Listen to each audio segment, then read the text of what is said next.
कुछ चीजें हैं बासी भात, कुछ चीजें हैं बासा खा लो, लेकिन कुछ चीजें हैं जो बासा नहीं खाया जाता, बासी भात।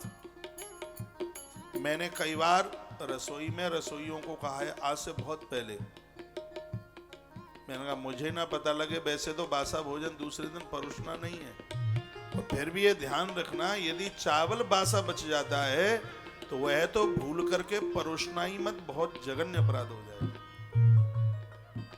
बासा भात, चावल बासा, अति अपवित्र, अति अशुद्ध। बासा भात न परोसें न खाएं।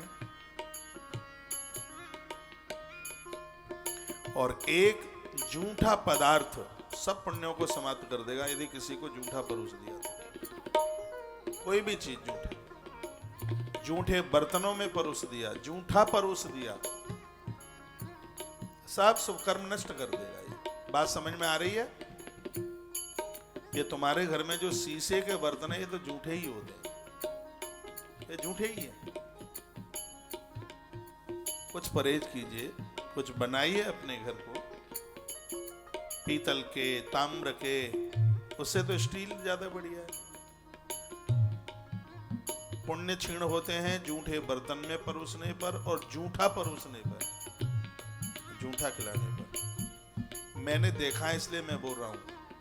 घर में 4-6 लोग आए, उनके सामने ड्राई फ्रूट, कुछ नमकीनें रख दी जाती हैं, वो लोग, आने वाले लोग थोड़ा ही थोड़ा खाते हैं, फिर उनको डिब्बों में भर दिया जाता है, और फिर कोई दूसरे दिन आता है तो फिर वही परोस दिया जाता है। खैर बुलंद शहर के लोग तो योग्य हैं, होशियार हैं, आप तो ऐसा नहीं करते, लेकिन ऐसा बहुत होता है। उतना ही परोसिए,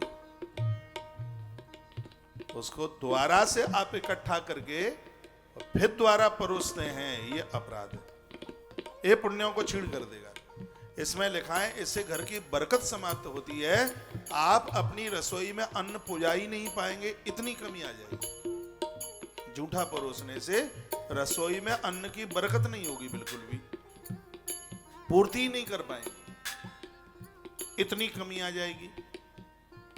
इसलिए भूल करके भी जूठे बर्तन, जूठा ना परोसें बिल्कुल, और जूठे बर्तन को भी, जूठे बर्तन में भी ना परोसें। यदि किसी ने 56 भोग भी बनाए हों, यदि किसी नारी ने रो रो के बनाया हो, लड़ के बनाया हो, झगड़ करके बनाया हो, समझदार लोगों को वो अन्न बिल्कुल नहीं खाना चाहिए।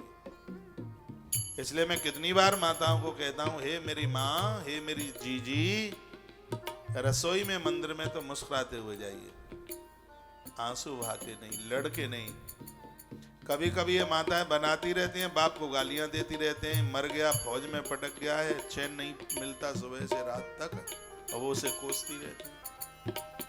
और रोटी खाने वाले लोगों की बुद्धि क्या करेगी फिर? इसलिए कभी भी रसोई में, मंदिर में दिमाग, मूड खराब करके नहीं, बिल्कुल मुस्कुराते हुए। एक बार हंस के बताइए।